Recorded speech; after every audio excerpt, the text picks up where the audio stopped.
is very relevant what you've been explaining, is that you say that in Europe there are still someone to come to really make metasearch in the proper way. What do you think is, what has happened? It's a technological problem, is it too fragmented? What do you think is the problem of that? Yeah, well, I don't think you've had management teams here that have been focused on that problem in terms of the product experience. So first you got to get the product better, the website's got to get better. It's got to have every travel supplier, every low-fare airline, as many hotel chains as possible. Then that makes it comprehensive. The second thing you need to do is have a user interface.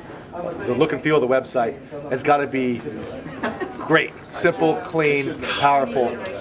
We like to use Ajax technology because that tends to make for a snappier web experience. So that part's got to be there. And then the last component, of course, is getting consumer awareness of the site that you just built. And you have to be well capitalized to do that. Do you think that the role that the tour operator has always played in the European travel trade is quite different from the role of the tour operators in the States? Don't you think that they are just changing a little bit? We're talking about TUI, especially after the merge of the big two, the big four into the big two, and I think that maybe they are changing a little bit the panorama of how the travel online is understood. So it's a question for both of you. Okay. Well, I mean, I think the European travel market and the American travel market are very different, and I think tour operators play a fairly significant part of that. Tour operators in Europe, they own the assets and they hold on to those assets, and I guess they're not really comfortable about giving those assets up to intermediaries who they, I guess, feel may rape and pillage them in some cases. I think when it comes to metasearch, it's actually slightly different, because I think what metasearch does, or price comparison, call it what you want, it brings, if you look at it as a pure advertiser, it's bringing customers to you, it's relevant for customers, and it works. I think it's a very different model from, say, the OTA sort of model versus the tour operating model. And I think the price comparison engines who can add that relevancy score, and like Kayak, get very good on the front end and can go way beyond just price and convenience, and operate much more in price and convenience, relevancy, customization, personalization, and comprehensiveness, the ones that are going to do incredibly well. And I think there's a role for that in the European market, but I generally still think the markets are very different. I think the markets are very different. Getting access to the product, I think, is going to be a lot harder in Europe than it is in the US. I would agree with most of those assertions. Actually, almost all of them. The only thing I would say is that the concept of a vertically integrated tour operator is a little bit inconsistent with the growth of the new low-fare carriers and in more independent hotels coming on the market. So I think you're starting to see a shift in buyer mentality of people who are actually buying those products a la carte. But so I think most of the growth is in the a la carte, not the tour operator space. Yeah, I think that what Europe's happening in Europe is commodity product online. It's a free-for-all. Anybody can get it, and you can get it elsewhere. I think the tour operating model in Europe is now getting much more focused on differentiating itself, focusing on product that's unique to them, and they're almost making customers become brand hostages, because the only place you can get this is from us, and we will build it and they will come. That's sort of the mentality that's happening. And the great thing is there's a market for that, and also the great thing is generally the margin you can make in that product's a lot higher as well. Whether they give that to anybody, whether they hold on to it as the crown jewels, is the big question. Do you think that in Europe also there is a great difference, talking about fragmentation, not only in the distribution side but also in the supplier side? It's you have thousands of independent hotels that are not yet included in any kind of automated distribution channel, and on the other hand you have a lot of LCCs that have changed completely the way to access not just only to that product but to that destination. So that's quite different from the United States market, in which you have several brands, we have thousands of properties, and they obviously can control most of the trips that the client do. In Europe, there is not even Accor has enough scope to really be the answer for not Sol Meliá, talking about the Spanish market, or even TUI with all the asset that has in the Balearic Island, the Canary Islands. It couldn't be just one answer for all they need. So I think at that point, those who are able to put all the information into OTA and being capable to give the wider choice are those that finally will success. No? And I think that the tour operators are also going that way. I think the more interesting thing is the tour operators who are becoming hybrids. So it's almost like tour operators are becoming an OTA and a manufacturer. The tricky thing is make sure you don't cannibalize yourself by having the products. But it's much harder for an OTA to become, say, a tour operator because you've got risk. You're taking on a whole different sort of a set of economics. Much easier for a tour operator to become an OTA. And a lot of these have the customers as well, so you can cross-fertilize. Especially in countries like United Kingdom and Germany, in which normally the tour operator were selling directly. In Spain or in France, you had to use always retailers. But I don't think you'll see any OTAs becoming tour operators because the margins aren't nearly as attractive as their core business. Less than 2%. Yeah, if I was a tour, I know where I'd be looking for growth. The thing is, European tour operators, like the UK, they make all the money in 4 months of the year, 3 months if we're being really honest. Everything in there is just about volume and putting bums on seats and getting economy of scale. So, there is a model where you become a manufacturer for 3 months or 4 months and then you become an OTA. And there's a joint venture to be happen somewhere. And I wouldn't be surprised if something like that happens in the marketplace. To answer your question on fragmentation, a lot of the smaller hoteliers, the pensions, all these guys, there already is a lot of very successful businesses that are taking that product and giving the tools to the hoteliers to then be in charge of the the yielding and pricing and inventory and so forth.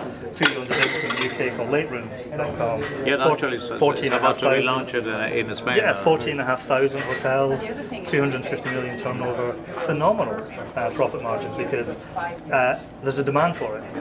All these little small hotels want it. So there is a model that does work. Click-to-call technology will help that too. Yeah, no, very much. How do you see? I guess that another difference that you can find in Europe is all these pure holiday-oriented offer in the Balearic Island, in the Andalusia, that in the last 30 years has been managed exclusively by tour operators with allotments and even with prepaid, and it's quite difficult to access to that offer, but on the other hand, it's about 60% of the total sales. So how it's changing, but mainstream, even in the UK, it's 16 million package holidays, so at least. And a lot of the hoteliers are now saying, actually, why do I need a tour operator? Why don't I go to Steve? That's right. Yeah, that's right. But on the other merchandise hand, directly to but consumers. the problem is that on the other hand, that hotel has not a reservation system, so it cannot be incorporated by kayak. So the other day we were with one of the tourists on board in Spain, and what they are doing is to promote the creation of, let's say, public B2B reservation system, which could dialogue openly with kayak, with OTAs, with tour operators. Do you think that this will really change and will be the solution for this independent hotel of just 100 rooms in Murcia to become a real alternative of a client that in Ohio is looking for a place to go? I actually think technology is going to eliminate a lot of that friction, but it's going to take a long time to happen. So it's very easy to draw on a piece of paper that there should be an intermediary technology that's common, that everyone uses, and then everyone goes to get rates. It's the holy grail. Yeah, it's the holy grail. There are 4 of those. They're called GDSs. And they haven't done it's the top of this job, and then they extract huge market rents for doing that. So it'll happen, but it's going to take a long time. I think actually click-to-call technology gets there before online rate access does. You guys have a good technology for that. Yeah, the problem is that we don't. Actually, that technology is working quite properly. It's properly well in the States, but not in Europe because of the problem with the communication cost. Right. So it's quite difficult to solve that situation. So you think that still we are in a momentum in which you have to combine the pure online reservation plus the phone, typical telephone selling? I wouldn't underestimate, the offline. In some cases, again, this morning, the whole presentation this morning was about, brand and trust and about, I think there is a model which, is potentially bringing offline and online closer together, much closer together. Okay, online's a cheaper way of doing it and it's much more trackable and so forth, but there still is, particularly in Spain and a whole variety of different markets, there still is thousands of travel agents, and people still book for those travel agents. And I think, you know, in a B2B sense, if you can bring that closer together and you can have those trusted feeds, there is a model in there somewhere. Chachad, you know, chachad.com, very interesting model. Yeah, you know, which you use the expertise of the travel agents. Well, actually, Focusrite has already published its latest report explaining the huge amount of money that is still controlled by the offline agencies in the States. Yeah. So we always say that there is not an offline client and an online client. It's actually the client who takes the decision in each time where he gets the information. I guess that there is a lot of clients that take the information on Kayak and later buy offline, I guess. But I would guess that if you took the offline market, subtracted out corporate, and subtracted out complex itineraries, you wouldn't have very much left, and that whatever's left is going down. You know, there's a generational theme here, which is if you're younger than 35, you don't like to talk to humans to buy anything. So if you're a hotel in Spain and you're independent and you actually want to sell to someone who's under 35, you better have an online booking capability. I think you have to have it, but I do think there is degrees within depending on the complexity and the purchase, you know, the actual ticket value, so to speak. You know, if I was booking my second honeymoon or whatever, you know, around the world, and I was spending, you know, $20,000 or so forth, I'll do all the work online and I'll research it. But what I then want is to go to an offline where I don't want to do all the pain again, but I want the offline to know what I've done and then have a conversation with me and convince me and look into their eyes and tell me that actually. So there is, and that's where I think, you know, it's still taking the online technology but moving into a B2B sort of environment, because if it's good enough for customers online, it should be good enough for travel agents and travel communities to use as well. What's your ratio of business trips and personal trips to honeymoons? Well, it's actually quite high because we don't do business trips. It's quite high. My last question, I wouldn't take you so long, but I think that your technology is fantastic, but it's especially amazing regarding the cruise industry. Because I think that in Europe we are so far from what you are able to do. Don't you think that there is a great room to really have a great success in Europe, implementing that technology, that flexibility when you are choosing the different option and different cruises? Why do you think that we haven't yet evolved as much in Europe than in the States in that cruise? I certainly hope so. You know, we do have a cruise section on Kayak in the U.S. So, you know, we'll implement that technology in Europe. But first, we need to get vacation packages, because that's a bigger marketplace than cruises.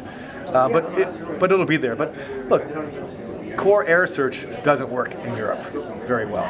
So if we can't fix a simple or solve a simple problem, solving a more complex problem like cruises for a much smaller market doesn't make a whole lot of sense, at least now. So it will be a next step. So first you have to solve the core problem. So I'll cede that space to Graham and travel supermarket. Cruise is it's smaller, but you can make ridiculous margins on it because the ticket price is high. But cruise metasearch, I don't know, it's a challenge. You know, the complexity of cruise itinerary it ain't quite point-to-point flights or a hotel. No, but the point is that now there's also commoditation of the cruise business. Now, in your case, in the Caribbean area, or the Pacific area, in Europe, in the Mediterranean area, there's so much competition with Royal Caribbean buying recently in Spain, Control, Carnival Cruise has been part of Costa Crucero has been part of Carnival. So now you can have a 7 days cruise, all inclusive, for less than 600 euros. Yeah. So that's the amount of people that have began to become clients of the cruises is absolutely amazing. In Spain, it's about 80% of the increase of growth year after year. So we are talking about something which will be quite relevant. I think when there's volume, We'll be there in 3 years. Thanks to all of you. It's been a pleasure. Javier, pleasure. We hope to have the opportunity to see you again. Well, next time I see you in Focusrite, I think it was in Orlando. That's right. That's right. It was a pleasure as always. Graham is a little bit closer to us, and we hope to have the opportunity to see you again. Might be inside, guys. And that's like us, yes. And it's always a pleasure to be in company of two people that are really leading the future of travel to the industry in the next years. Thank you. Thanks so much.